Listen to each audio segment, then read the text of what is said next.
I get to work with all the B'nai Mitzvah students writing and editing their Divrei Torah speeches. It's one of my favorite parts of my job. And along with learning with them about the Torah portion and helping them to find their own connection to the text, I feel like along the way I can impart some helpful writing advice. Sometimes I encounter a sentence like, Moses was punished, but then he was praying, made a sacrifice, and God forgave him. And I try to point out that maybe the sentence could be stronger if we use the active instead of the passive voice, and maybe the series of verbs could be made parallel. And together we rewrite it as, God punishes Moses, who then offers prayers, made sacrifices, and found forgiveness. I only get a limited amount of time with each student, but I feel like maybe I can nudge them towards some writing skills that will serve them in their classes or jobs in the future. One of my favorite suggestions to students, and maybe Isaac, you remember me saying this to you, is that whenever possible, we should try and use the word and instead of the word but. When a student writes a thank you to their sister that says, you are sometimes annoying, but I love you, I suggest they might change it to, I know we sometimes annoy each other, and I hope you know how much I love you. And don't worry, this is not an example from Isaac's speech. The word but can sour the audience to what we are trying to communicate. All of us know that a sentence starting with words like, I like you, but is not going to end well. We might even stop listening. I like you and I need to wrap up this meeting says the same thing, but you're still listening at the end. I have found in my own writing a but can usually be changed to an and it often strengthens the point I'm trying to make. The behavioral psychologist Dr. Jennifer Kaspari writes that the impact of using and versus but thinking is even works in our internal self-talk. She writes about this but language, how it can be very limiting, particularly when it comes to how we experience our thoughts, feelings, and sensations. But can discount, exclude, dismiss, negate, or cancel what precedes it. We might think to ourselves, I want to go to the party, but I'm feeling anxious. The but makes us focus on the anxiety, and we downplay the fact that we really do want to go out. Dr. Kaspari is a practitioner of dialectical behavior therapy, or DBT. That first word, dialectical, means holding opposites that can both be true. Using and thinking reminds us that two opposing thoughts can be true at the same time.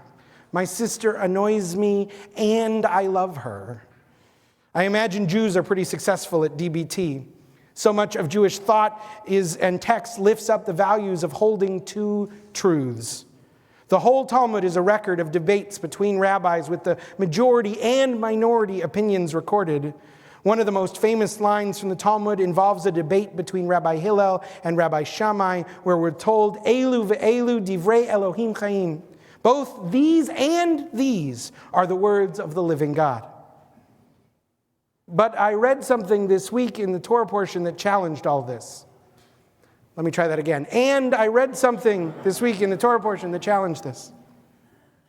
There's a verse in Achrei Mot that reads, Adonai said to Moses, tell your brother Aaron that he is not to come at will to the sacred shrine behind the curtain, lest he die. Aaron is the high priest. He is permitted to go wherever he wants in the outer courtyard of the tabernacle, the portable sanctuary in the wilderness. But he cannot enter the innermost chamber, the Holy of Holies, on a whim. He can only go there at the explicit moments that God allows it. Martin Buber relates this teaching to a teaching from Rabbi Eliezer of Koznitz, who writes that when a window is closed, there's nothing to see. But when a person draws open a curtain, a beloved can gaze in. What does he mean by this? Martin Buber was all about deep relationship, what he calls I-thou, where we are meeting people at an intense level of connection. And not just people, also nature and, of course, God. But Buber also knew that it was not easy. He said that it's not enough that we want to connect in this deep way. There also needs to be some willingness on behalf of the other party. Buber says that our will to connect has to meet with the grace of the other person or God to accept our invitation. I-thou requires both will and grace. And by the way, I learned recently that the name of the TV show is a direct reference to that line from Martin Buber. The executive producer of the show, David Cohan, said he was thinking of this idea from Buber when he named his characters. This is my new favorite fact. Anyway, back to Buber. In writing about our verse from the Torah, Buber acknowledges that our will is not always met with grace. Sometimes we feel distant from God or from other people. It's lonely, and we don't know if we will ever get out of it. Buber writes this powerful sentence: "It vanishes, but it will come back. We may feel distant, but we will return." Here, I think the word "but" is more powerful than "and." We need that negation. I know you feel distant now, but it's not gone for good. It will come back. The "but" reminds us that the state of loneliness, of distance, is temporary. We will find our way out. All of this reminded me of one of my favorite Jewish stories, and I thought that since we have so many young people here tonight, I might end my thoughts by telling you this story. It's about a figure named Benaiah ben Yehoiada. We're going to try that again. He has a tricky name, Benaiah ben Yehoiada. But I'm just going to call him Benaiah for reasons that are obvious. So Benaiah was the chief of staff to King Solomon. King Solomon, who was known for his wisdom. And Benaiah was the person that the king could count on for anything that he needed. He knew he could ask Benaiah for it, and Benaiah would deliver. And the king knew this, and the court knew this, and Benaiah knew this, and he had started to get a little bit of a big head about it. He knew he was like the second most important person in the kingdom of Israel, and he would tell people, the king really counts on me. And it made it so that his friends didn't want to hang out with him anymore because he had this big head. And especially King Solomon was worried because this big head might affect his ability to do his work. So one year at Passover, King Solomon said to Benaiah, I want you to find something for me. And Benaiah said, what could you possibly need? King Solomon, who is known for his wisdom, is also known for having a sort of immense wealth and treasure. He had everything. And he says to King Solomon, you have everything. What could you possibly need? And King Solomon says, I've heard there is a magic ring. And this ring can make a sad person happy and a happy person sad. And I want you to find this ring for me because I don't have it in my collection. And Benaiah says, if that's what you want, Your Highness, absolutely, I will make it happen. And the king says, let me give you a time frame. How about between now and Sukkot? So 6 months to find this ring. And Benaiah, who's very able to count on his own ability, says, no problem, not an issue, I'm on it. So as soon as Passover's over, he starts to go around Jerusalem to all the jewelry makers, to all the goldsmiths and metalsmiths, anyone who makes jewelry, and he's asking the question, have you heard of a magic ring that can make a happy person sad and a sad person happy? And no one has heard of such a ring. A lot of the jewelry makers have rings that will make a sad person happy. A couple of them have rings that will make a happy person sad. But nobody has a ring that'll do both. But Benaiah's not terribly worried. He's got plenty of time. He goes around, he starts to ask merchants and caravan drivers. He says, have you ever heard of a magic ring that can make a happy person sad and a sad person happy? And these merchants and caravan drivers haven't. And he says, well, you travel all over the world. If you hear of anything, please let me know. And then he starts to travel wider and wider, first all through Israel, then all through the Middle East, traveling all through the known world, asking and searching. He talks to sailors who travel all across the waters, and he says, have you heard of a ring that'll make a happy person sad and a sad person happy? And no one's heard of such a thing. And they promise they'll let him know if they do, but everyone's searching, no one can find it. He's getting closer and closer to Sukkot, and Benaiah is now starting to freak out. He's really worried that he's not going to be able to deliver for his boss, the king. He's so worried. It is the day before Sukkot. And he decides to make one last attempt. And so he goes into the market in Jerusalem early in the morning when the people are just starting to put out their wares. And he's asking every stall in the market in Jerusalem, do you know a ring that will make you happy when you're sad and sad when you're happy? And no one has heard of such a thing. And he sees a little boy who is laying out little trinkets and little jewelry on a little mat. And he says to the boy, boy, have you ever heard of a ring that will make you sad when you're happy and happy when you're sad? I will give you any sum of money for such a ring.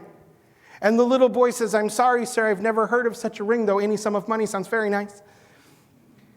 And Benaiah is heartbroken, and he starts to walk away. And then there is an old man sitting very near to the boy who calls the boy over. And the boy calls out to Benaiah and says, wait, come back. My grandfather thinks he might know an answer. And so Benaiah walks back, and the old man whispers into the young boy's ear. And the young boy nods. And the young boy goes to his mat, and he picks out a little golden ring. And he takes it to the back of their stall, and he gets a tool, and he etches a little message in the ring, and he hands it to Benaiah. And Benaiah looks at the ring. He reaches into his pocket. He pulls out his coin purse, which is full of gold, and he empties it into the boy's hands. And he takes it with him to Sukkot dinner the next night. Now, Solomon is very excited because he feels like he's brought Benaiah down low. He asked him an impossible thing. He made up this ring. And he is now going to be able to sort of burst Benaiah's bubble a little bit. And he's planned what he's going to say to Benaiah when he says, I know I asked you to do this impossible thing. There's some things even beyond you. So they get to dinner. They're enjoying their dinner in the sukkah. The king starts to say, I know I asked you this very difficult thing. And Benaiah interrupts him and says, yes, I know I found it just yesterday. And the king says, I don't know what you're talking about. And Benaiah reaches into his pocket and he pulls out the ring and he hands the ring to King Solomon. And the ring says 3 Hebrew words. The ring says, Gam ze ya'avor. This too shall pass. And the king thinks for a moment about his own life. He is very lucky. He has treasures upon treasures. He has an amazing life. But someday he might lose those treasures. Someday he will lose his life, and he, like everyone, will become dust. He realizes that even though he has power and influence, that those things won't outlast him. He realizes that everything he has could go away and someday will. And even though King Solomon was generally a very happy person, in that moment, he was sad.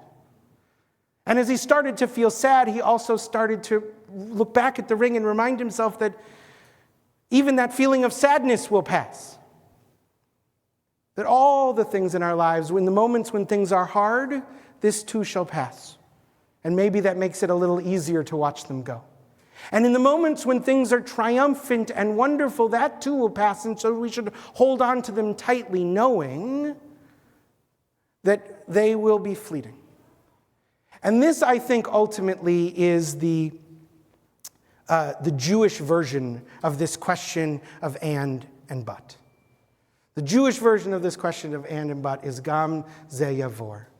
That everything is temporary, that everything is finite, that everything is fleeting. Hopefully that makes it easier to pass through the hard things. Hopefully that makes it easier to celebrate the joyous things. King Solomon handed his signet ring off his hand, making him absolutely, and he hands it to Benaiah, making him absolutely the second in command of Israel. And the king says, I'm sorry I ever underestimated you.